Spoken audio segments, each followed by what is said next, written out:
En el estudio de hoy vamos a tratar el tema de las señales del tiempo del fin. Estuvimos hablando en un anterior estudio sobre la segunda venida de Jesús, pero para que ese acontecimiento llegue a suceder, antes es necesario que sucedan una serie de cosas, de señales, de las cuales ya fuimos advertidos tanto por Jesús como por otros profetas y apóstoles, en los cuales nosotros debemos estar versados, conocer, porque son necesarias que sucedan, porque si no Cristo no vendría. Recordemos que Jehová no hará nada sin que revele su secreto a sus siervos los profetas. Pero antes de empezar el tema una vez más, lo haremos elevando una oración al Señor. Padre nuestro que estás en los cielos, te damos gracias por tus palabras. Gracias porque tú nunca haces cosas que nos sorprendan. Nos avisas con anticipación para que nos podamos preparar y ayudar a los demás para que también reaccionen cuando vean las señales. Te queremos pedir, Señor, que nos ayudes a estar bien instruidos en el conocimiento que tú nos quieres dar, que no perdamos nuestro tiempo y nos centremos en lo que verdaderamente importa. Bendícenos, Señor, que el Espíritu Santo nos ayude a comprender. En el nombre de Jesús te lo pedimos todo. Amén.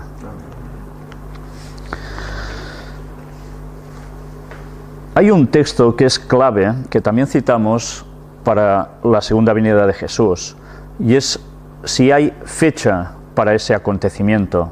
Hay un texto que es sumamente usado para decir que no hay fecha para la venida de Jesús. Vamos a ver cuál es. Se halla en el capítulo por excelencia, conocido como el capítulo de las señales del fin, que son palabras de Jesús que se registran en Mateo 24. También tiene un paralelo con otros evangelios como son Marcos 13, Lucas 21. Nosotros hoy leeremos un poco de Mateo, leeremos un poco de Pedro, leeremos un poco de otros lugares de la Biblia para ver todo un panorama generalizado. Hoy no vamos a tratar de todas las señales. De hecho, cuando estáis siguiendo las conferencias del Gran Engaño, estáis viendo cada semana que vamos hablando sobre esas señales, viendo cómo las noticias están siendo un cumplimiento plasmado total de lo que estaba escrito. Pero hoy vamos a centrarnos en unas cuantas que son quizás las más genéricas, pero que nos van a dar ya un sentido de la realidad del momento en que vivimos. El texto que os decía es Mateo 24, versículo 36, donde nos dice: pero del día y la hora nadie sabe, ni aun los ángeles de los cielos, sino solo mi Padre. En Marcos también nos viene a decir lo mismo. Si nos basamos en leer estas palabras así, y tal como siempre la hemos interpretado, diremos, evidentemente no hay una fecha para la venida de Jesús. Pero no hay una fecha de año o no hay una fecha de día y hora. ¿Esto se sabría alguna vez o no se sabría jamás?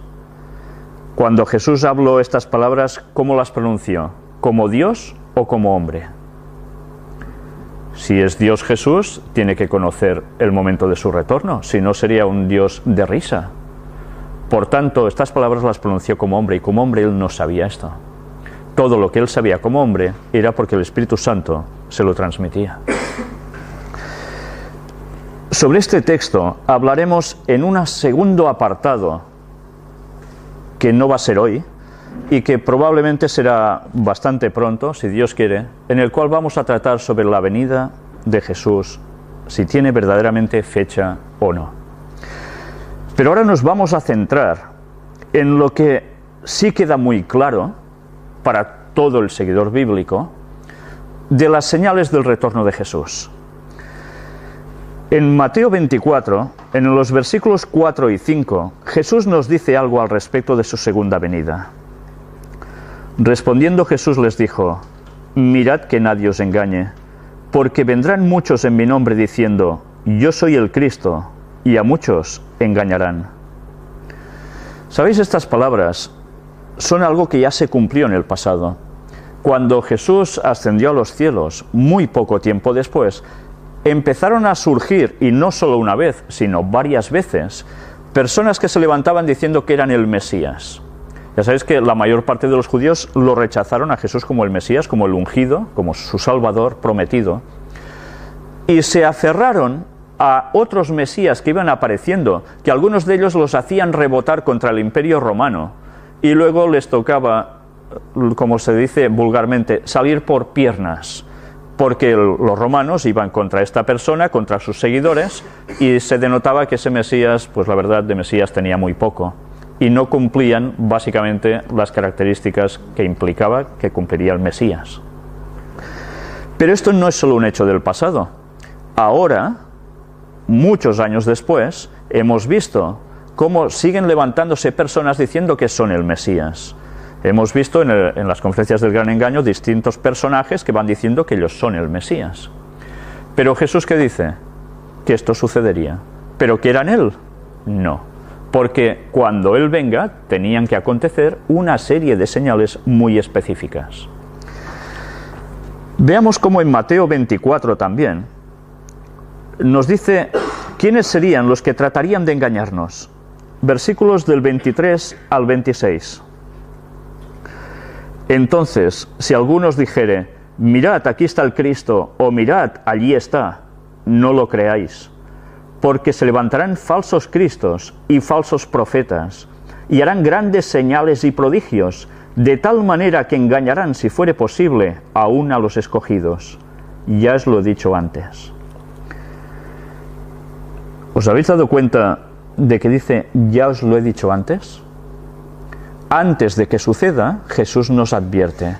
Estos falsos cristos, estos falsos profetas que incluso harían grandes señales, podrían llevar a muchos a la equivocación y por tanto a la perdición. ¿Ha sucedido que se han levantado falsos profetas? Sí, y tanto. Han habido algunos que hasta, por decirse que han sido profetas, se han hecho iglesias basados en ellos, como los mormones, los testigos de Jehová. Tengamos presente que esto es algo que se repetiría hasta el fin. Eran señales que irían sucediéndose, que irían marcando una ruta. Y Jesús nos advertía, cuidado, porque esto debe suceder, y os lo he dicho antes. Pero mirad cómo termina el versículo 26, dice, así que si os dijeren, mirad, está en el desierto, no salgáis, o mirad, está en los aposentos, no lo creáis. Aquí Jesús empieza ya a dar unos matices extras que realmente vale la pena conocer. Nos está hablando de que en algún momento alguien aparecerá diciendo que es el Cristo, que es el Mesías.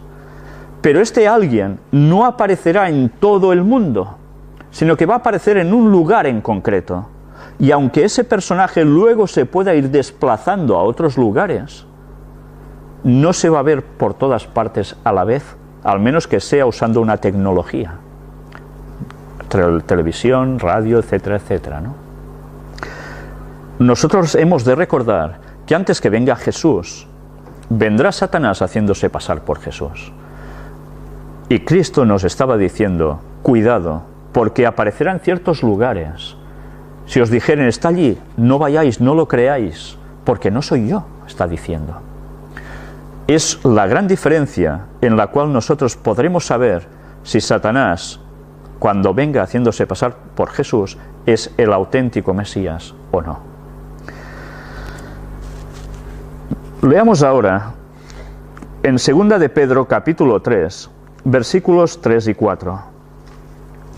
Aquí vamos a ver cómo el apóstol Pedro nos habla del tipo de hombres que aparecerían en estos últimos tiempos. No ya en los tiempos de Jesús, sino en los últimos tiempos.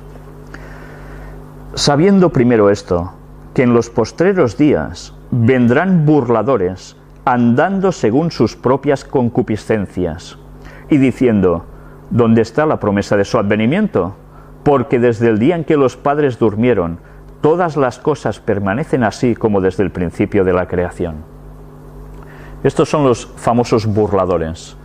¿Cuántas veces vosotros, si creéis en la segunda venida de Jesús y se lo decís a alguien, si esa persona no os conoce mucho, lo primero que puede hacer como una reacción casi lógica es, ¿qué dices? pero le va a sorprender, luego te creerá o no y ya está. Pero, ¿sabéis? Esta parte es clave cuando nosotros nos remitimos al espíritu de profecía de Elena White, porque dice que especialmente estos burladores no serían la gente de fuera, la gente conocida como del mundo, que no pertenece a la Iglesia, sino que esta frase se aplica muy directamente a los propios adventistas del séptimo día, que cuando hay un pueblo, un remanente dentro mismo de esa iglesia que dice, las señales están sucediendo, queda poco para que Jesús vuelva, les dirán algo que a mí personalmente me han dicho, y creo que a algunos de vosotros también, es gente ya un poco veterana dentro de la iglesia. ¿Qué dices? Mira, esto ya lo decían nuestros abuelos, que eran adventistas, y aún estamos aquí. Todo sigue igual, y nosotros moriremos y Jesús aún no habrá venido. ¿Y cuándo vendrá? No lo sabemos. Y se ríen de esas personas cristianas que se están dando cuenta por las señales que esto no son bromas y que el tiempo verdaderamente se termina. Esto es una gran reprensión para el pueblo de Dios. Y Pedro escribió sobre ello. Si os habéis dado cuenta, aquí dice que estas personas preferirían vivir bajo la concupiscencia. ¿Qué quiere decir concupiscencia? Es una palabra muy poco usada actualmente, en la versión Reina Valera de 1960, que es la que estoy utilizando ahora, aquí aparece, pero concupiscencia es un deseo excesivo de placeres, de dinero deshonestos, que no corresponden. Y así es como se describe al pueblo de Dios también del último día. Mirad qué paralelismo entre este pueblo de Dios que espera el final de todo y el que estaba en el tiempo de Jesús, o el que estaba también en el tiempo de Moisés cuando fueron liberados de Egipto. ¿Recordáis cuando iban a recibir los 10 mandamientos? ¿Qué hicieron, no? Cuando Moisés no baja, ya están en pleno desfase. Son amonestaciones muy fuertes para nosotros. Volvamos al libro de Mateo, al Evangelio de Mateo, capítulo 24, y vamos a leer ahora otra de las señales de la segunda venida de Cristo, pero que debemos estar muy atentos cuando leamos este texto. El versículo 6 nos dice: y oiréis de guerras y rumores de guerras. Mirad que no os turbéis, porque es necesario que todo esto acontezca, pero aún no es el fin. Guerras y rumores de guerras, ¿no han sucedido así desde toda la historia? Sí. ¿Y ahora en la actualidad no sigue sucediendo lo mismo? Guerras están habiendo, rumores de guerras, que si estallará la guerra con que si... Es un continuo. Todo pende de un hilo siempre. Pero Jesús dice, aún no es el fin. Por tanto, los cristianos que vieron en la Primera Guerra Mundial y en la Segunda Guerra Mundial la señal inequívoca de que todo terminaba, de que era el regreso de Jesús, se estaban equivocando. Pero ellos ya tenían un panorama de que algo fuerte sucedería. Luego seguiremos analizando el versículo que viene después de este. Pero antes, vamos a desplazarnos hasta el escrito de Pablo, que se halla en 1 de Tesalonicenses, capítulo 5, y versículo 3, donde dice que los hombres de este último tiempo dirían un par de palabras unidas por una conjunción que ya hemos oído más de una vez, y esto sí que sería una señal inequívoca del retorno de Cristo. Primera de Tesalonicenses 5:3 nos dice que cuando digan paz y seguridad, entonces vendrá sobre ellos destrucción repentina, como los dolores a la mujer encinta, y no escaparán. Paz y seguridad. ¿Cuántos políticos no están diciendo ahora esto? Incluso el Papa está hablando de paz y seguridad. Si nos damos cuenta, estas palabras no se pronunciaban hace 2 siglos atrás, ni 3, ni 4, ni 5, ni más. No hay registro de eso. En cambio, desde hace unos pocos años para acá, los políticos de primera fila están diciendo paz y seguridad, cuando hay una situación generalizada que tiende a un conflicto bélico sin precedentes. aparte de una crisis tremenda como la que estamos viviendo. Esta sí que era una señal muy definitiva para el último tiempo. Cuando digan paz y seguridad, todo quedará destrozado. Jesús actuará, y para eso ya no falta tanto. Es curioso ver cómo el apóstol Pablo, 2000 años antes, estaba escribiendo estas palabras y ahora se están cumpliendo. Paz y seguridad. Os insto a que busquéis por internet un listado poniendo paz y seguridad y veréis qué cantidad de personas, de políticos, están hablando sobre esto. En la actualidad es impresionante. Y luego dicen que las profecías bíblicas no se cumplen algunos. Leamos ahora otra profecía que se habla o se halla en el libro de Daniel, capítulo 12, y en el versículo 4. Pero tú, Daniel, cierra las palabras y sella el libro hasta el tiempo del fin. Muchos correrán de aquí para allá, y la ciencia se aumentará. Las palabras selladas hasta el tiempo del fin. ¿Y qué sucedería en esos momentos? Muchos correrán de aquí para allá. En los tiempos de Daniel la gente corría mucho de aquí para allá. Como no fueran arriba un burro o un caballito, no tenían muchos más métodos, ¿verdad? ¿Y ahora? ¿No se está desplazando la gente mucho de aquí para allá?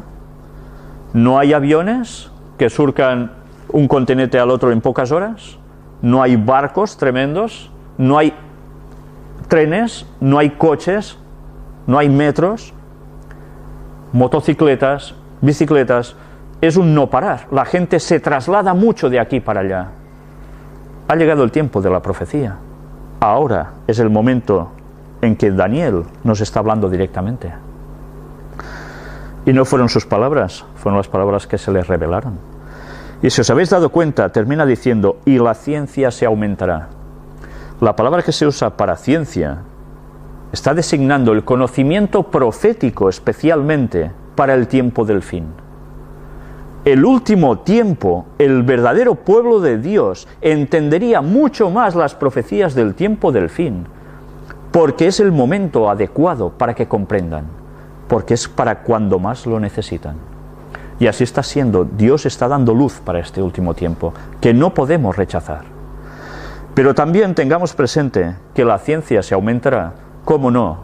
No podemos dejar de aplicarlo a este conocimiento científico sin precedentes, al menos desde el tiempo del diluvio hasta ahora, en los cuales vemos cómo la ciencia se está multiplicando de un modo asombroso, en tecnologías, en cómo sanar a personas a través de ciertas cosas. Es cada vez más los aparatos y utensilios que tenemos electrónicos. Todo se está cumpliendo tal como estaba profetizado hace tantísimos años atrás. Las palabras de Daniel son del año 1600 a.C. Hace ya prácticamente 3600 años de ello. Y ahora se están cumpliendo. Leamos ahora en otro texto que se halla en el libro de Santiago, en el capítulo 5 y versículos del 1 al 8. Es un texto que, leído rápidamente, a veces nos puede quedar totalmente desencajado. Y veréis de qué nos está hablando aquí. Vamos ahora, ricos, llorad y aullad por las miserias que os vendrán. Vuestras riquezas están podridas y vuestras ropas están comidas de polilla. Vuestro oro y plata están enmohecidos, y su moho testificará contra vosotros, y devorará del todo vuestras carnes como fuego. Habéis acumulado tesoros para los días postreros. He aquí clama el jornal de los obreros que han cosechado vuestras tierras, el cual por engaño no les ha sido pagado por vosotros. Y los clamores de los que habían segado han entrado en los oídos del Señor de los ejércitos. Habéis vivido en deleites sobre la tierra y sido disolutos. Habéis engordado vuestros corazones como en día de matanza. Habéis condenado y dado muerte al justo, y él nos hace resistencia. Diréis, bueno, problemas laborales siempre ha habido, ¿no? Siempre ha habido gente, terratenientes, que han tenido grandes extensiones de cultivos, han tenido empleados que han sido prácticamente como esclavos. Pero si os dais cuenta, nos está diciendo un panorama en el cual hay un clamor del jornal que piden los obreros. En épocas anteriores, si un jornalero se quejaba ante su patrón, ¿conseguía algo? No, porque actuaba solo.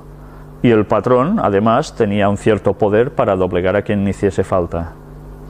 En los tiempos actuales, ¿qué hay? Los obreros están unidos bajo gremios, bajo sindicatos. Y los sindicatos hacen presión hacia los gobernantes y, como no, hacia los que tienen negocios con empleados, para que se apliquen ciertas cosas, ciertas reivindicaciones, y esto provoca huelgas cuando hay injusticias. Mientras tanto, curiosamente hace un contraste, dice que el justo no se opone. Es interesante ver el contraste entre lo que hacen los sindicatos y lo que hace el justo. Pero esta es la situación que está describiendo nuestros días. Elena White escribió sobre el papel de los sindicatos en el tiempo del fin. Tenemos alguna conferencia hablando sobre esto. No os la perdáis, porque veréis quién inventó los sindicatos y para qué, y cuál es su papel y será su papel hasta el mismísimo final del tiempo. Por cierto, cuando dice ser disolutos, quiere decir entregado a los vicios, corrompido, libertino, que así describe a la gente de mucha riqueza. No todos, evidentemente, pero muchos de estos caen en este patrón. Otro texto que también nos llama mucho la atención se encuentra en 2 de Timoteo, capítulo 3. Y aquí el apóstol Pablo nos habla específicamente de los hombres de los últimos tiempos. Miremos cómo nos los describe. Versículos del 1 al 5. También debes saber esto, que en los postreros días vendrán tiempos peligrosos. ¿Son tiempos peligrosos ahora o no? Y tanto, y tanto. Porque habrá hombres amadores de sí mismos, avaros, vanagloriosos, soberbios, blasfemos, desobedientes a los padres, ingratos, impíos, sin afecto natural, implacables, calumniadores, intemperantes. ¿Qué es una persona intemperante? Que no vigila para nada su dieta, ni su cuidado en el sueño, ni nada parecido. Todo lo que ingiere es a lo bruto. Primero el placer del gusto. Crueles, aborrecedores de lo bueno, traidores, impetuosos, infatuados, amadores de los deleites más que de Dios, que tendrán apariencia de piedad, pero negarán la eficacia de ella. A estos evita. Este tipo de personas, ¿hace falta ir muy lejos para encontrar descripción de esto? Yo creo que quien diga que no, realmente se está autoengañando o está viviendo en un lugar especial, porque esto cada vez es más. Lo curioso de todo esto es que dice que tendrán apariencia de piedad, pero negarán la eficacia de ella. ¿Quién está haciendo todo esto también? ¿Quién está aparentando ser la gran piedad hacia los demás? El mismísimo Vaticano. Y por detrás están haciendo todo lo otro. Casi nada. Pero desde luego el tipo de carácter, la forma de funcionar de las personas del último tiempo, estamos viendo cómo el apóstol Pablo lo clavó a la perfección. Y estos eran los habitantes del último tiempo. Vamos a ver otro texto, ahora en el libro de Lucas, en el capítulo 17, del 26 al 30. Vamos a ver cómo estaría el mundo desde el punto de vista moral. Como fue en los días de Noé, así también serán los días del Hijo del Hombre, de Cristo se refiere. Comían, bebían, se casaban y se daban en casamiento, hasta el día en que entró Noé en el arca y vino el diluvio y los destruyó a todos. ¿Y qué más sigue diciendo? Asimismo, como sucedió en los días de Lot, comían, bebían, compraban, vendían, plantaban, edificaban. Mas el día en que Lot salió de Sodoma, llovió del cielo fuego y azufre y los destruyó a todos. Así será el día en que el Hijo del Hombre se manifieste. Hace una comparativa entre los tiempos de destrucción que hubo en el momento del diluvio con Noé y también de Sodoma y Gomorra con Lot. Dos momentos claves de la historia de la humanidad, cuando la corrupción era a tope. Y cuando leéis lo que estas personas hacían en esos tiempos, veréis que no hay prácticamente diferencia con lo que se está haciendo ahora en todas partes de modo generalizado. Y dice que cuando esto suceda, va a ser parecido en los días del Hijo del Hombre, en su retorno. Además hay algo interesante, porque dice que plantaban, ¿qué más hacían? Compraban, edificaban, vendían. Ahora hay crisis, ¿verdad? Pero a pesar de la crisis se sigue haciendo todo esto. Pero tened presente que las cosas aún se van a complicar más. Y cuando todo esto se complique, va a llegar un momento en que va a aparecer el falso Mesías, Satanás, haciéndose pasar por Jesús, y parecerá que todo es como una balsa de aceite, una calma total, en la cual la gente podrá seguir haciendo las cosas que hacía como antes y más. Y luego otra vez todo se va a complicar de golpe, y Jesús va a aparecer en escena. Y ahora leamos otro texto de Mateo 24, en el versículo 7. Antes nos hemos quedado en el versículo 6, de guerras y rumores de guerras, pero aún no era el fin. Porque se levantará nación contra nación y reino contra reino, y habrá pestes y hambres y terremotos en diferentes lugares. Jesús hizo una clara diferencia, que aquí vemos marcado por este punto y aparte, entre guerras y rumores de guerras. Describe que sí que hay un momento en la historia que hay un conflicto sin precedentes, porque ya no lo encaja en guerras y rumores de guerras, unas más, sino en algo definitivo, porque se levantará nación contra nación y reino contra reino. Está describiendo un cataclismo mundial tremendo. Y habrá pestes y hambres y terremotos en diferentes lugares. Ahora estamos viendo de que pestes hay. Hemos visto como que si la peste porcina, la aviar, sidas, pero aún no es del todo unas pestes que causen más estragos. Hambres, no hemos visto hambres y estamos viendo hambres con la crisis, no estamos viendo gente en los contenedores buscando comida como pueden. No estamos viendo en países africanos cómo no hay comida y la gente se muere. Y terremotos en diferentes lugares. Caray, sí hemos visto terremotos en diferentes lugares, cada vez más, por todos lados. Pero mirad cómo estas tres palabras, además, van asociadas de un modo especial al texto de se levantará nación contra nación y reino contra reino. Porque durante el transcurso de esta gran guerra, también esto van a ser frutos producidos durante ese conflicto. O sea que lo que vemos hasta ahora es de risa en comparación con lo que será.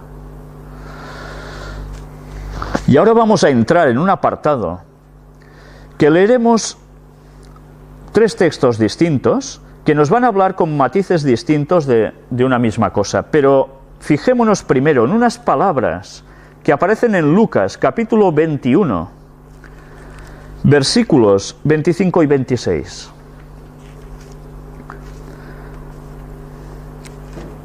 Es realmente importante lo que ahora vais a leer aquí. Entonces habrá señales en el sol, en la luna y en las estrellas, y en la tierra angustia de las gentes, confundidas a causa del bramido del mar y de las olas. Si os habéis dado cuenta, aquí nos habla de dos cosas un poco distintas. Una sería una cuestión celeste, astronómica, cósmica, señales en el sol, en la luna y en las estrellas. Pero luego nos habla, y en la tierra angustia de las gentes. Y nos da además una explicación. ¿Angustia de las gentes? ¿No está viviendo la gente angustiada? ¿No se está suicidando gente porque no puede pagar la hipoteca y son desahuciados? ¿No están angustiados por todas sus situaciones? ¿Por qué hay tantas depresiones? Por la angustia que la gente vive. Pero aún hay más, porque nos da un detalle muy importante. Si esto es que la gente vive angustiada, aún no es nada con la angustia que van a llegar a tener. Confundidas a causa del bramido del mar y de las olas. ¿De qué nos está hablando aquí? ¿De qué es esta confusión? Bramido del mar y de las olas. El mar siempre está, olas que vienen, olas que van. Días de más olaje, otros menos. ¿De qué nos está hablando aquí en concreto? Pues de que el mar bramará de tal modo con sus olas que va a causar unas destrozas impresionantes. Y la gente estará confundida y angustiada. Habrá tsunamis que van a arrasar grandes partes de población de este mundo. No somos conscientes de esto, ¿eh? Elena White nos habla en más de una ocasión que las grandes ciudades portuarias van a desaparecer porque son los lugares más corruptos. ¿De qué modo? Pues ya lo estáis viendo. Ciudades portuarias, ¿dónde están? Al lado del mar, ¿no?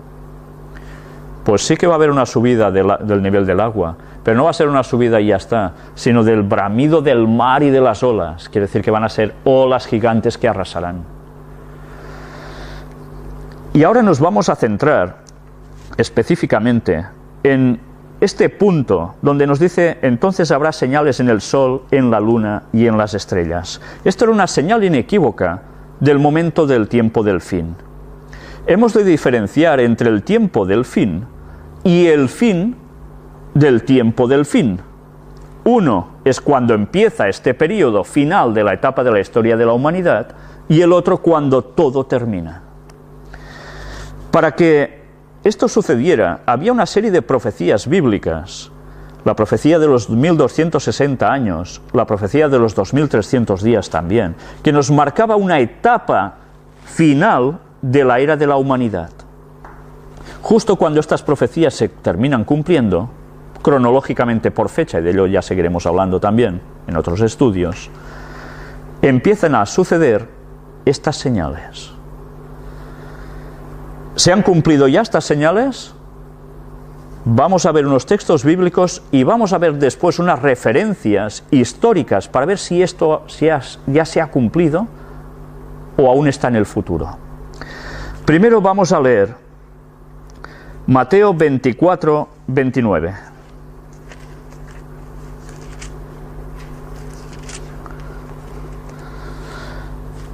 Jesús nos dice: e inmediatamente después de la tribulación de aquellos días, el sol se oscurecerá, y la luna no dará su resplandor, y las estrellas caerán del cielo, y las potencias de los cielos serán conmovidas.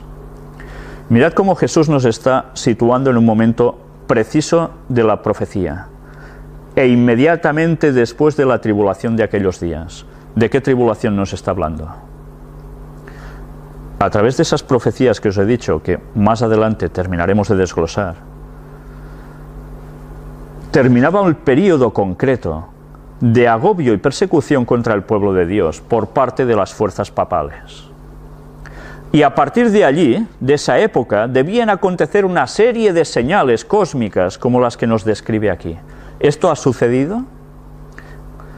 Vamos a ver cómo el periodo papal de su pleno apogeo, en 1700 y pico ya estaba terminando, hasta el punto en que llega en el año 1798, ¿y qué sucede? Que el general Berthier, por orden de Napoleón, encierra al Papa en prisión.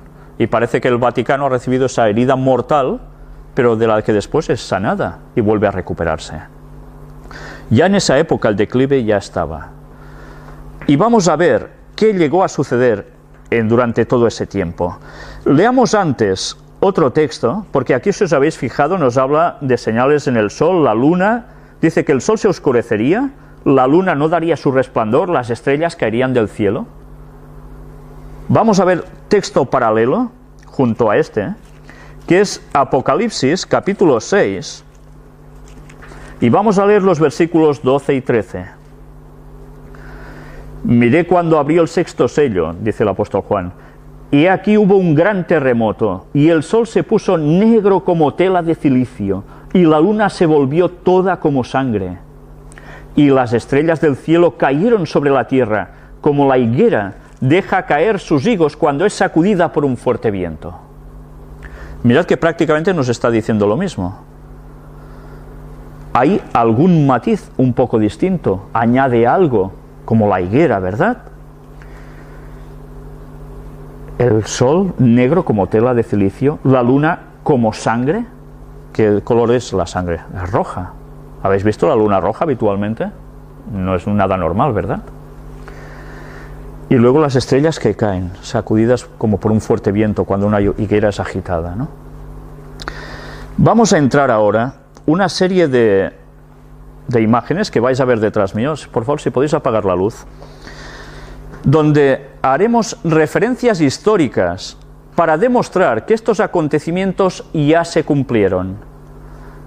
El gran terremoto fue en 1755, que es conocido como el Gran Terremoto de Lisboa. Veremos referencias históricas de la magnitud de ese terremoto y lo que llegó a abarcar, aparte de lo que llegó a causar. Luego veremos también cómo el sol negro como cilicio y la luna en sangre también aconteció ya y es conocido en la historia como el día oscuro, y fue posterior al año 1755. Y veremos también, esto fue en 1780 aproximadamente. Luego veremos cómo también cronológicamente en 1833 hubo la mayor lluvia de estrellas que se haya registrado jamás, tal como estaba profetizado en el mismo orden. Vamos a ver precisamente estas citas que están registradas, las primeras en este libro de Elena White, El conflicto de los siglos, donde ella hace referencia a escritos de la época de cuando todo esto sucedió. Empezamos leyendo para situarnos ya desde arriba. No solo predecían las profecías cómo ha de producirse la venida de Cristo y el objeto de ella, sino también las señales que iban a anunciar a los hombres cuándo se acercaría ese acontecimiento. Estamos en la página 349. Jesús dijo: habrá señales en el sol, en la luna y en las estrellas, en Lucas 21-25. El sol se oscurecerá y la luna no dará su resplandor, y las estrellas caerán del cielo, y las virtudes que están en los cielos serán conmovidas. Y entonces verán al Hijo del Hombre, que vendrá en las nubes con mucha potestad y gloria. Palabras registradas en Marcos 13, 24 al 26. El revelador, Juan, describe así la primera de las señales que iban a preceder el segundo advenimiento. Fue hecho un gran terremoto, y el sol se puso negro como un saco de cilicio, y la luna se puso toda como sangre, que es el texto que hemos leído de Apocalipsis 6:12. Estas señales se vieron antes de principios del siglo XIX. En cumplimiento de esta profecía, en 1755 se sintió el más espantoso terremoto que se haya registrado. Aunque generalmente se lo llama el terremoto de Lisboa, se extendió por la mayor parte de Europa, África y América. Se sintió en Groenlandia, en las Antillas, en la isla de Madera, en Noruega, en Suecia, en Gran Bretaña e Irlanda. Abarcó por lo menos 10 millones de kilómetros cuadrados. La conmoción fue casi tan violenta en África como en Europa. Gran parte de Argel fue destruida, y a corta distancia de Marruecos, un pueblo de 8 a 10.000 habitantes desapareció en el abismo.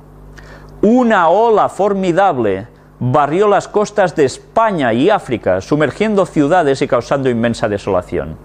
Y fue en la zona de Andalucía. Fue en España y Portugal donde la sacudida alcanzó su mayor violencia. Se dice que en Cádiz la oleada llegó a 60 pies de altura. Algunas de las montañas más importantes de Portugal fueron sacudidas hasta sus cimientos, y algunas de ellas se abrieron en sus cumbres, que quedaron partidas de un modo asombroso, en tanto que trozos enormes se desprendieron sobre los valles adyacentes. Se dice que de esas montañas salieron llamaradas de fuego. Y esto está registrado por Sir Carlos Lyell en este libro de Principles of Geology. En Lisboa se oyó bajo la tierra un ruido de trueno e inmediatamente después una violenta sacudida derribó la mayor parte de la ciudad. En unos 6 minutos murieron 60.000 personas. El mar se retiró primero y dejó seca la barra, luego volvió en una ola que se elevaba hasta 50 pies sobre su nivel ordinario. Entre los sucesos extraordinarios ocurridos en Lisboa durante la catástrofe, se cuenta la sumersión del nuevo malecón, construido completamente de mármol y con ingente gasto. Un gran gentío se había reunido allí en busca de un sitio fuera del alcance del derrumbe general, pero de pronto el muelle se hundió con todo el gentío que lo llenaba, y ni uno de los cadáveres salió jamás a la superficie. La sacudida del terremoto fue seguida instantáneamente del hundimiento de todas las iglesias y conventos, de casi todos los grandes edificios públicos y más de la cuarta parte de las casas. Unas horas después estallaron en diferentes barrios incendios que se propagaron con tal violencia durante casi 3 días que la ciudad quedó completamente destruida. El terremoto sobrevino en un día de fiesta en que las iglesias y conventos estaban llenos de gente y escaparon muy pocas personas. Todo esto aparece en la Enciclopedia Americana. El terror del pueblo era indescriptible. Nadie lloraba. El siniestro superaba la capacidad de derramar lágrimas. Todos corrían de un lado a otro, delirantes de horror y espanto, golpeándose la cara y el pecho, gritando: «¡Misericordia! ¡Llegó el fin del mundo!». Las madres se olvidaban de sus hijos y corrían de un lado a otro llevando crucifijos. Desgraciadamente, muchos corrieron a refugiarse en las iglesias, pero en vano se expuso el sacramento. En vano aquella pobre gente abrazaba los altares. Imágenes, sacerdotes y feligreses fueron envueltos en la misma ruina. Se calcula que 90.000 personas perdieron la vida en aquel aciago día. 25 años después, apareció la segunda señal mencionada en la profecía: el obscurecimiento del sol y de la luna. Lo que hacía esto aún más sorprendente era la circunstancia de que el tiempo de su cumplimiento había sido indicado de un modo preciso.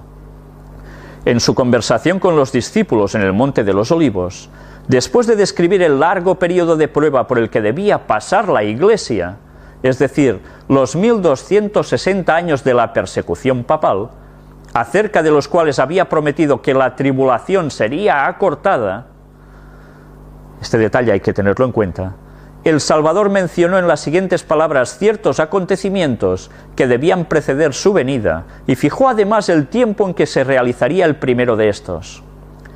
En aquellos días, después de aquella aflicción, el sol se oscurecerá y la luna no dará su resplandor. Los 1260 días o años terminaron en 1798. La persecución había concluido casi por completo desde hacía casi un cuarto de siglo. Después de esta persecución, según las palabras de Cristo, el sol debía oscurecerse. Pues bien, el 19 de mayo de 1780 se cumplió esta profecía. Único o casi único en su especie, por lo misterioso del hasta ahora inexplicado fenómeno que en él se verificó, fue el día oscuro del 19 de mayo de 1780, inexplicable oscurecimiento de todo el cielo visible y atmósfera de Nueva Inglaterra, y está registrado por R.M. Devens en Woodfire's Century. Un testigo ocular que vivía en Massachusetts describe el acontecimiento del modo siguiente: por la mañana salió el sol despejado, pero pronto se anubló. Las nubes fueron espesándose y del seno de la oscuridad que ostentaban brillaron relámpagos, se oyeron truenos y descargóse leve aguacero. A eso de las 9, las nubes se atenuaron y, revistiendo un tinte cobrizo, demudaron el aspecto del suelo, peñas y árboles al punto que no parecían ser de nuestra tierra. A los pocos minutos, un denso nubarrón negro se extendió por todo el firmamento, dejando tan solo un estrecho borde en el horizonte y haciendo tan oscuro el día como suele serlo en verano a las 9 de la noche. Temor, zozobra y terror se apoderaron gradualmente de los ánimos. Desde las puertas de sus casas, las mujeres contemplaban la lóbrega escena.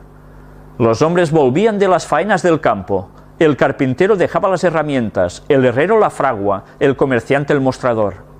Los niños fueron despedidos de las escuelas y huyeron a sus casas llenos de miedo. Los caminantes hacían alto en la primera casa que encontraban. ¿Qué va a pasar?, preguntaban todos. No parecía sino que un huracán fuera a desatarse por toda la región o que el día del juicio estuviera inminente. Hubo que prender velas, y la lumbre del hogar brillaba como en noche de otoño sin luna. Las aves se recogieron en sus gallineros, el ganado se juntó en sus encierros, las ranas cantaron, los pájaros entonaron sus melodías del anochecer, y los murciélagos se pusieron a revolotear. Solo el hombre sabía que no había llegado la noche. El doctor N. Whitaker, pastor de la iglesia del Tabernáculo en Salem, dirigió cultos en la sala de reuniones y predicó un sermón en el cual sostuvo que la oscuridad era sobrenatural. Otras congregaciones también se reunieron en otros puntos. En todos los casos, los textos de los sermones improvisados fueron los que parecían indicar que la oscuridad concordaba con la profecía bíblica. La oscuridad alcanzó su mayor densidad poco después de las 11, y aparece en Dessex Antiquarian, en abril de 1899. En la mayor parte del país fue tanta la oscuridad durante el día que la gente no podía decir qué hora era ni por reloj de bolsillo ni por reloj de pared. Tampoco pudo comer ni atender a los quehaceres de casa sin vela prendida. La extensión de esta oscuridad fue también muy notable. Se la observó al este hasta Falmouth y al oeste hasta la parte más lejana del estado de Connecticut y en la ciudad de Alabama. Hacia el sur fue observada a lo largo de toda la costa y por el norte lo fue hasta donde se extendían las colonias americanas, registrado por Guillermo Gordon en este libro que veis aquí. La profunda oscuridad del día fue seguida, 1 o 2 horas antes de la caída de la tarde, por un aclaramiento parcial del cielo, pues apareció el sol, aunque obscurecido por una neblina negra y densa. Después de la puesta del sol, las nubes volvieron a apiñarse y oscureció muy pronto. La oscuridad de la noche no fue menos extraordinaria y terrorífica que la del día, pues no obstante ser casi tiempo de luna llena, ningún objeto se distinguía sin la ayuda de luz artificial, la cual, vista de las casas vecinas u otros lugares distantes, parecía pasar por una oscuridad como la de Egipto, casi impenetrable para sus rayos. Y esto está registrado por Isaías Thomas en este lugar. Un testigo ocular de la escena dice: no pude sustraerme en aquel momento a la idea de que si todos los cuerpos luminosos del universo hubiesen quedado envueltos en impenetrable oscuridad o hubiesen dejado de existir, las tinieblas no habrían podido ser más intensas. Es una carta del doctor Steiney. Aunque la luna llegó aquella noche a su plenitud, no logró en lo más mínimo disipar las sombras sepulcrales. Después de medianoche desapareció la oscuridad, y cuando la luna volvió a verse, parecía de sangre. El 19 de mayo de 1780 figura en la historia como el día oscuro. Desde el tiempo de Moisés no se ha registrado jamás período alguno de oscuridad tan densa y de igual extensión y duración. La descripción de este acontecimiento que han hecho los historiadores no es más que un eco de las palabras del Señor expresadas por el profeta Joel 2500 años antes de su cumplimiento. El sol se tornará en tinieblas y la luna en sangre antes que venga el día grande y espantoso de Jehová. Y esto está registrado en Joel 2:31. Después hablaremos sobre este texto. Cristo había mandado a sus discípulos que se fijasen en las señales de su advenimiento y que se alegrasen cuando viesen las pruebas de que se acercaba. Cuando estas cosas comenzaren a hacerse, dijo: mirad y levantad vuestras cabezas, porque vuestra redención está cerca. Llamó la atención de sus discípulos a los árboles a punto de brotar en primavera y dijo: cuando ya brotan, viéndolo, de vosotros mismos entendéis que el verano está cerca. Así también vosotros, cuando viereis hacerse estas cosas, entended que está cerca el reino de Dios. Ya veis que aquí Jesús estaba diciendo: estad atentos a las señales, no os despistéis, porque cuando veáis que esto sucede, preparados porque vuestra redención se acerca. Y de este otro libro, Dios revela el futuro, en el tomo del mensaje de Apocalipsis de Mervyn Maxwell, nos dice: la legislatura del estado de Connecticut concluyó su sesión a las 11 porque sus miembros no se podían ver ni el rostro. La municipalidad de Connecticut, sin embargo, siguió sesionando porque la propuesta de suspender la sesión no fue aprobada, ya que el coronel Davenport hizo notar que el día del juicio o estaba por llegar o no había llegado todavía. Si no estaba llegando, según dijo, no había por qué alarmarse, y si estaba llegando, él prefería que lo encontrara cumpliendo su deber. ¿Hay alguien que pueda encender velas? Y se encendieron velas en ese consejo deliberante. También se las encendió en muchos otros lugares, porque la oscuridad se hizo tan densa, aún a mediodía, que no era posible leer ni diarios ni revistas, y las mujeres no podían ver para poder cocinar. Ya veis qué magnitud llegó a tener este día oscuro. Yo tuve la ocasión de ver precisamente en un programa de televisión española ya hace unos cuantos años, un programa exclusivamente dedicado, o al menos ese apartado, al día oscuro. Y me sorprendió que alguien lo dijera por televisión, porque esto no te lo enseñan ni en las escuelas, ni en los institutos, ni en las universidades. Y dije, caray, por fin, alguien habla de esto. Pues sí, la historia ha quedado registrada para que nosotros veamos que el cumplimiento de las profecías de Jesús no eran broma. Y ahora, en el conflicto de los siglos, también vamos a ver algo más. En 1833, 2 años después de haber principiado Miller a presentar en público las pruebas de la próxima venida de Cristo, apareció la última de las señales que habían sido anunciadas por el Salvador como precursoras de su segundo advenimiento. Algunos diréis, ¿y quién es Miller? Bien, hablaremos de él muy pronto cuando hablemos de la venida de Jesús, si tiene fecha o no. Jesús había dicho: las estrellas caerán del cielo. Y Juan, al recibir la visión de las escenas que anunciarían el día de Dios, declara en el Apocalipsis: las estrellas del cielo cayeron sobre la tierra como la higuera echa sus higos cuando es movida de gran viento.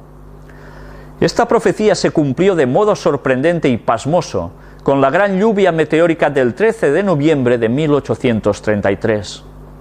Fue este el más dilatado y admirable espectáculo de estrellas fugaces que se haya registrado, pues, sobre todos los Estados Unidos, el firmamento entero estuvo entonces durante horas seguidas en conmoción ígnea.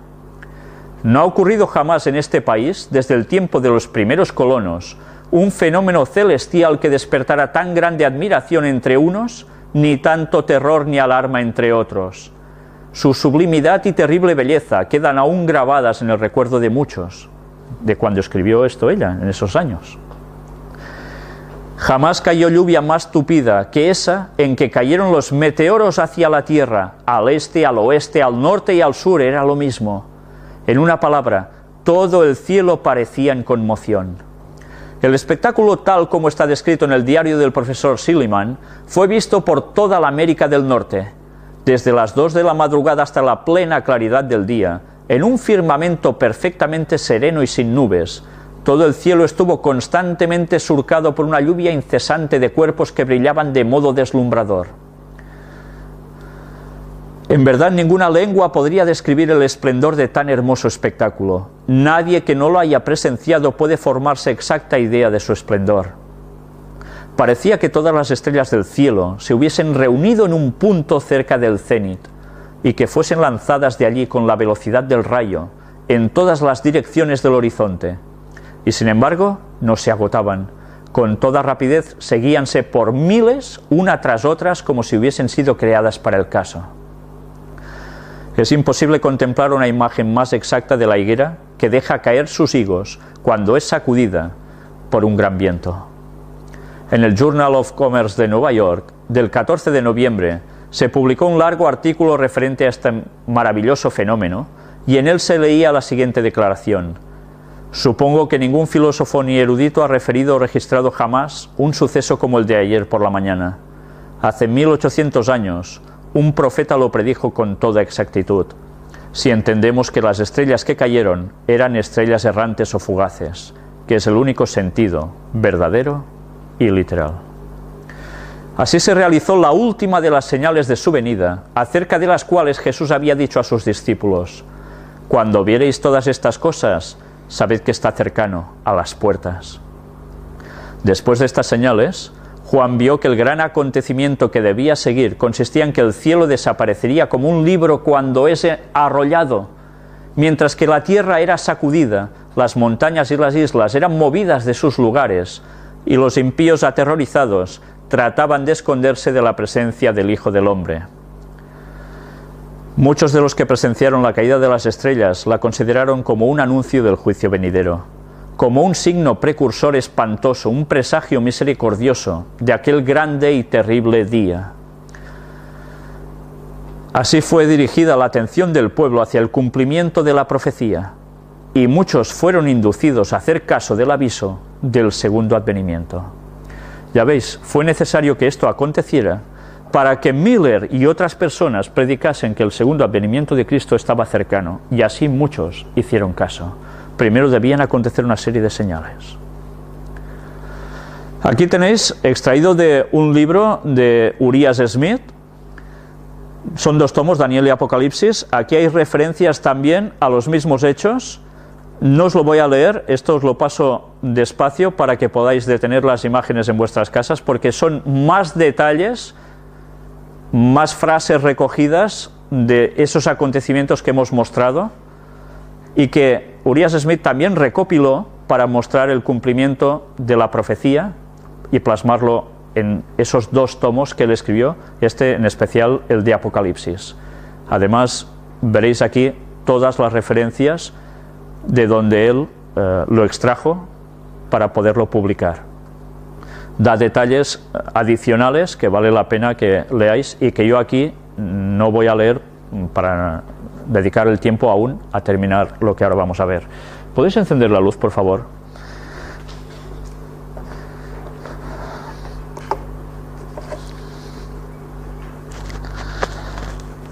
Hemos dicho que todo esto ha acontecido ya es pasado, pero hemos dicho también de que había un texto que debíamos analizar, que se encuentra en el libro de Joel.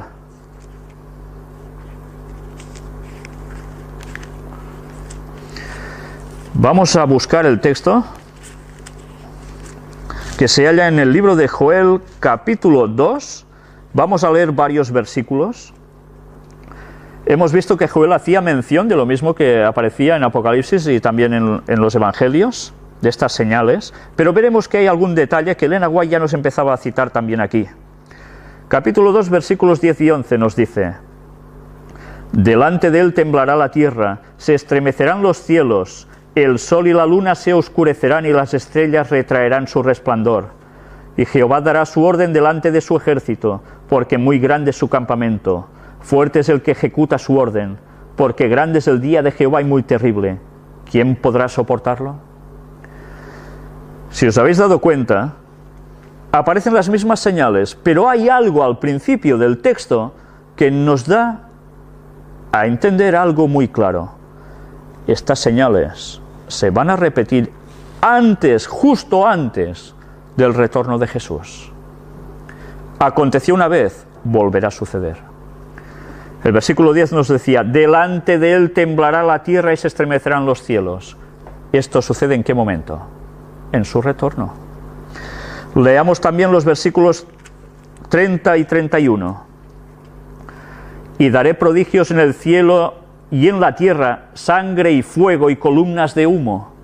El sol se convertirá en tinieblas y la luna en sangre antes que venga el día grande y espantoso de Jehová. Aquí ya nos da algún detalle más de cosas que sucederán.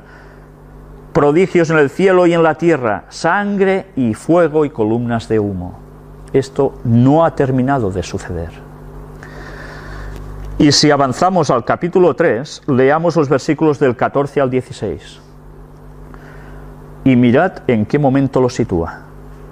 Muchos pueblos en el valle de la decisión, porque cercano está el día de Jehová en el valle de la decisión. El sol y la luna se oscurecerán y las estrellas retraerán su resplandor. Y Jehová rugirá desde Sión, y dará su voz desde Jerusalén, y temblarán los cielos y la tierra, pero Jehová será la esperanza de su pueblo y la fortaleza de los hijos de Israel. Está describiendo un acontecimiento en un valle en concreto. Si analizaremos más adelante estos textos, sí, lo haremos.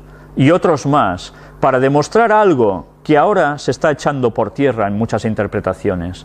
Y es que en el momento del retorno de Jesús no solo hay un conflicto espiritual contra el pueblo de Dios, sino que a su vez hay un conflicto mundial muy localizado en un lugar. Y es cuando Jesús viene. A veces hace falta leer bien los textos y no espiritualizar solo los textos, cuando también hay una parte literal. Y esto lo analizaremos con detalle para demostrar que cuidado con las interpretaciones que se están dando, de que todo es espiritual y ya está. Van a haber más acontecimientos que nuestros pioneros ya estaban pregonando y que Elena White dio por buenos, y que ahora todo eso parece ser que queda difuminado. Volvamos a nuestros pioneros, porque ellos escribieron lo que verdaderamente era. Dicho esto, de que estas señales se volverán a cumplir, leamos en Lucas capítulo 21, versículos del 28 al 33. Cuando hemos visto todas estas señales, ¿a qué conclusión nos lleva esto? ¿Que faltan 8.000 años para que Jesús venga? ¿200.000? ¿100?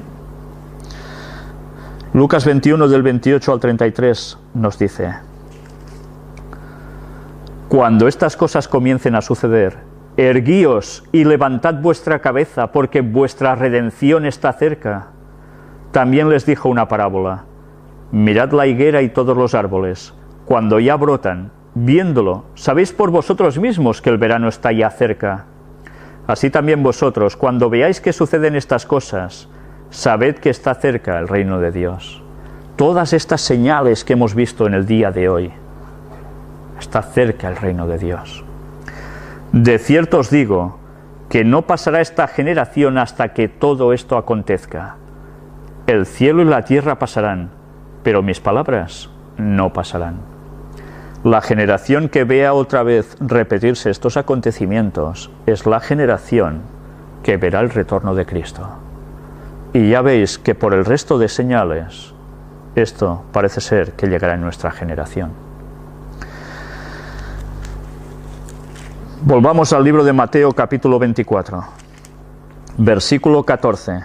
Hay una señal definitiva para que Jesús regrese y que muchas veces nos queda totalmente al margen. Vemos o nos fijamos en grandes acontecimientos cósmicos y planetarios, pero hay algo que es básico. Y será predicado este evangelio del reino en todo el mundo, para testimonio a todas las naciones, y entonces vendrá el fin. Va a haber el derramamiento del Espíritu Santo sobre el pueblo que lo pida, que siga atento a las señales, que quiera vivir en conformidad a la voluntad de Dios. Y estos, a través de una crisis tremenda, de una tribulación sin precedentes, van a predicar el mensaje final a todo el mundo. Jesús no va a venir hasta que todo el mundo sepa la verdad, porque no hará nada Jehová el Señor sin que revele su secreto a sus siervos los profetas. Y el pueblo, ¿qué puede hacer? Conocer y decidir. Esta es la clave. El evangelio será predicado en todas partes. La verdad del sábado, la verdad de que la inmortalidad del alma es un timo satánico. Y que se preparen, porque Jesús vuelve muy pronto. Terminamos con un texto bíblico. Se halla en el libro de Lucas, capítulo 21.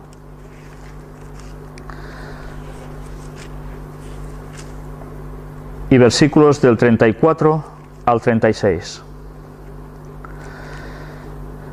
Mirad también por vosotros mismos, que vuestros corazones no se carguen de glotonería y embriaguez, y de los afanes de esta vida, y venga de repente sobre vosotros aquel día. Porque como un lazo vendrá sobre todos los que habitan sobre la faz de toda la tierra. Velad pues en todo tiempo orando, que seáis tenidos por dignos de escapar de todas estas cosas que vendrán, y de estar en pie delante del Hijo del Hombre. Nuestra vista no tiene que estar puesta en los quehaceres de cada día y ya está. Nuestra vista tiene que estar puesta en el retorno de Cristo. Y esto debe motivarnos a vivir como Él quiere para poder estar con Él.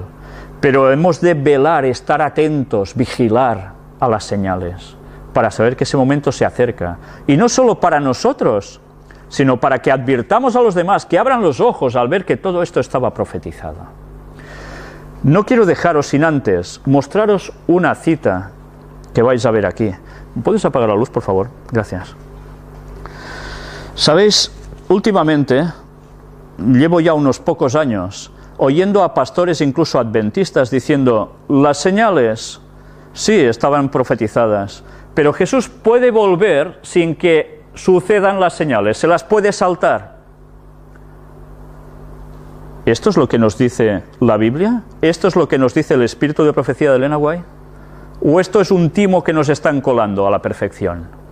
¿Sabéis? Lo peor es que cuando oigo a algún pastor, incluso de grandes masas, de grandes iglesias, que se mofa de las personas que están siguiendo las señales y que anuncian a los demás lo que está aconteciendo, no queda más que decir, vosotros sois pastores y desconocéis los textos bíblicos y desconocéis las citas de Elena White que son tan claras al respecto de que las cosas van a suceder sí o sí. ¿A qué pueblo queréis engañar? Y lo peor, ¿por qué se consiente que haya pastores así, que están llevando al pueblo a la somnolencia y por tanto a la perdición? Mirad que escribió Elena White en Testimonios para la Iglesia, tomo 5, página 395. El mundo del futuro, con sus acontecimientos solemnes inalterables, está muy cercano y hay una obra muy grande que realizar, muchas decisiones importantes que hacer. Son acontecimientos solemnes inalterables. Las señales se van a cumplir sí o sí. ¿No tienen ellos estos libros? ¿Por qué se saltan a la torera esto y dicen que las señales no hace falta que se cumplan para que Cristo regrese? Ah, no, porque dicen que vendrá como un ladrón en la noche, por sorpresa. ¿Y no nos dice el apóstol que más vosotros sabéis cuándo vendrá? ¿Que a vosotros no debe cogeros por sorpresa? ¿Por qué solo cogemos unos textos y los otros los aparcamos? ¿Es mejor que el pueblo esté en la somnolencia? ¡Qué pena! Estudiemos a fondo, de verdad, y no lo que nos digan solo desde los púlpitos, porque puede haber el error entre palabras ciertas.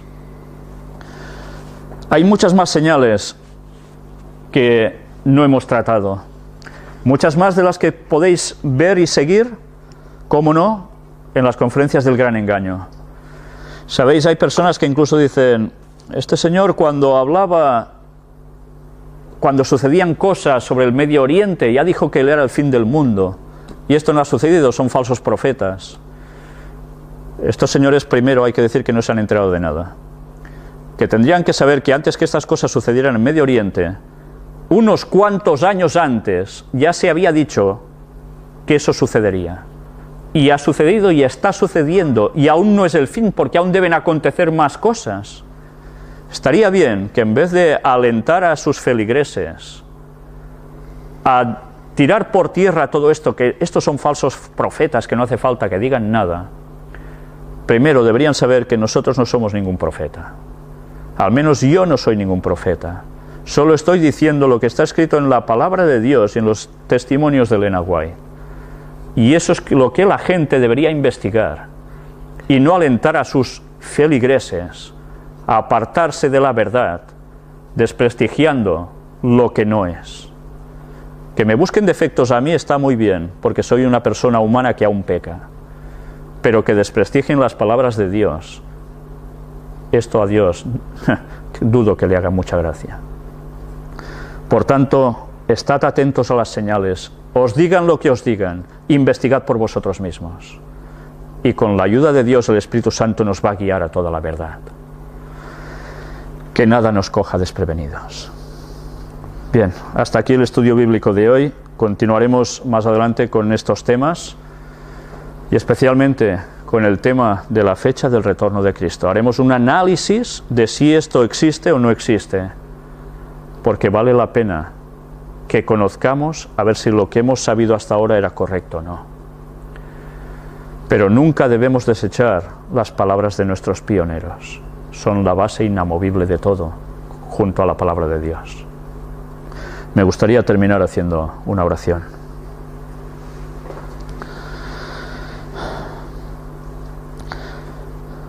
Padre nuestro, te damos gracias por tu benevolencia, por tu bondad, por tu misericordia, cuando nos dejas la instrucción de las cosas que deberían acontecer hasta tu retorno. Gracias porque tú no nos olvidas, tú nos quieres de verdad y nos amas tanto que nos dejas plasmado las cosas que deben acontecer para que no nos perdamos por el camino, para que estemos atentos, para que velemos. Orar es importante, pero velar también. Velad y orad, dijiste, y así queremos hacerlo, Señor. Ayúdanos a no equivocarnos, a encontrar tu santa verdad, que el Espíritu Santo sea el que nos guíe a ella, de lleno, para saber diferenciar la verdad del error. Y haz la limpieza necesaria entre tu pueblo, Señor, porque nosotros no podemos hacer esto. Esto solo lo puedes hacer tú. Para que la gente reaccione y el pueblo sepa la verdad, y que sus dirigentes no los lleven a la perdición, sino a la verdad. Y ayúdanos a nosotros a andar rectamente delante de ti. Perdona todos nuestros pecados. Bendícenos, Señor. Y ayúdanos a estar en pie, si es tu voluntad, a ser de estos 100 versículos del 23 al 26. Entonces, si alguno os dijere, mirad, aquí está el Cristo, o mirad, allí está, no lo creáis. Porque se levantarán falsos cristos y falsos profetas, y harán grandes señales y prodigios, de tal manera que engañarán, si fuere posible, aún a los escogidos. Ya os lo he dicho antes. ¿Os habéis dado cuenta de que dice, ya os lo he dicho antes? Antes de que suceda, Jesús nos advierte. Estos falsos cristos, estos falsos profetas, que incluso harían grandes señales, podrían llevar a muchos a la equivocación y por tanto a la perdición. ¿Ha sucedido que se han levantado falsos profetas? Sí, y tanto. Han habido algunos que hasta, por decirse que han sido profetas, se han hecho iglesias basados en ellos, como los mormones, los testigos de Jehová. Tengamos presente que esto es algo que se repetiría hasta el fin. Eran señales que irían sucediéndose, que irían marcando una ruta. Y Jesús nos advertía, cuidado, porque esto debe suceder, y os lo he dicho antes. Pero mirad cómo termina el versículo 26, dice, así que si os dijeren, mirad, está en el desierto, no salgáis, o mirad, está en los aposentos, no lo creáis. Aquí Jesús empieza ya a dar... Hay un texto que es clave, que también citamos para la segunda venida de Jesús, y es si hay fecha para ese acontecimiento. Hay un texto que es sumamente usado para decir que no hay fecha para la venida de Jesús. Vamos a ver cuál es. Se halla en el capítulo por excelencia, conocido como el capítulo de las señales del fin, que son palabras de Jesús, que se registran en Mateo 24. También tiene un paralelo con otros evangelios, como son Marcos 13, Lucas 21.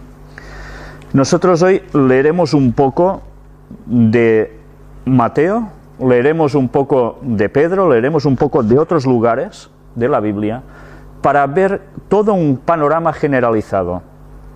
Hoy no vamos a tratar de todas las señales. De hecho, cuando estáis siguiendo las conferencias del Gran Engaño, estáis viendo cada semana que vamos hablando sobre esas señales, viendo cómo las noticias están siendo un cumplimiento plasmado total de lo que estaba escrito. Pero hoy vamos a centrarnos en unas cuantas que son quizás las más genéricas, pero que nos van a dar ya un sentido de la realidad del momento en que vivimos. El texto que os decía es Mateo 24, versículo 36, donde nos dice: Pero del día y la hora nadie sabe, ni aun los ángeles de los cielos, sino solo mi Padre. En Marcos también nos viene a decir lo mismo.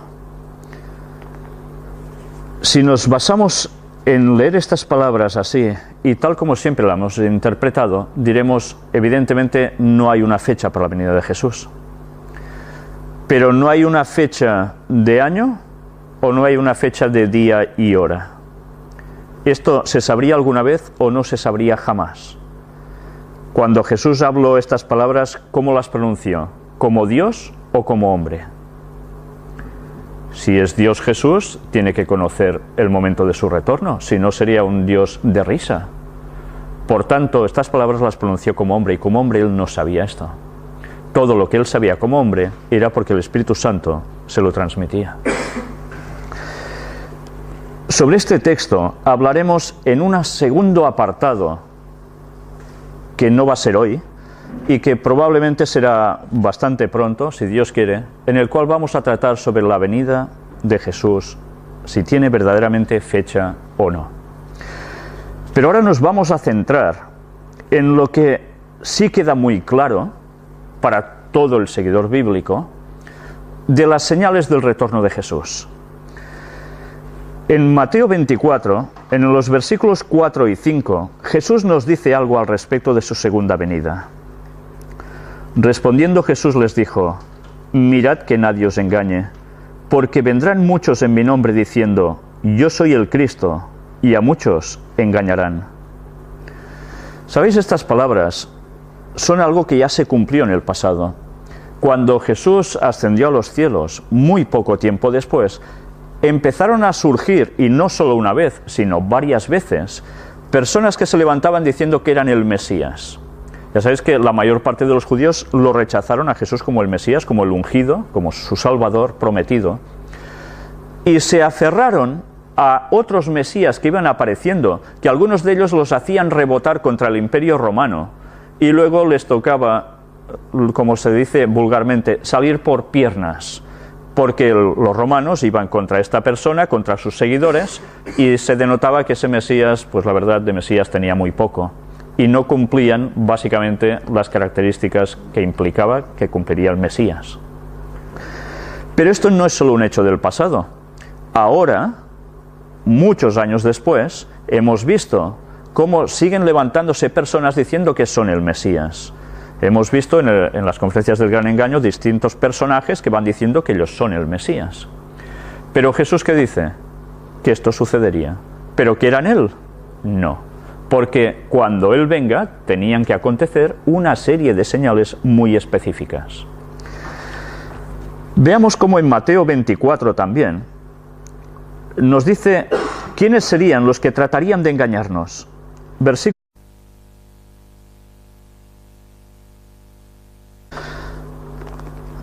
En el estudio de hoy vamos a tratar el tema de las señales del tiempo del fin. Estuvimos hablando en un anterior estudio sobre la segunda venida de Jesús, pero para que ese acontecimiento llegue a suceder, antes es necesario que sucedan una serie de cosas, de señales, de las cuales ya fuimos advertidos tanto por Jesús como por otros profetas y apóstoles, en los cuales nosotros debemos estar versados, conocer, porque son necesarias que sucedan, porque si no Cristo no vendría. Recordemos que Jehová no hará nada sin que revele su secreto a sus siervos los profetas. Pero antes de empezar el tema una vez más, lo haremos elevando una oración al Señor. Padre nuestro que estás en los cielos, te damos gracias por tus palabras. Gracias porque tú nunca haces cosas que nos sorprendan. Nos avisas con anticipación para que nos podamos preparar y ayudar a los demás para que también reaccionen cuando vean las señales. Te queremos pedir, Señor, que nos ayudes a estar bien instruidos en el conocimiento que tú nos quieres dar, que no perdamos nuestro tiempo y nos centremos en lo que verdaderamente importa. Bendícenos, Señor, que el Espíritu Santo nos ayude a comprender. En el nombre de Jesús te lo pedimos todo. Amén.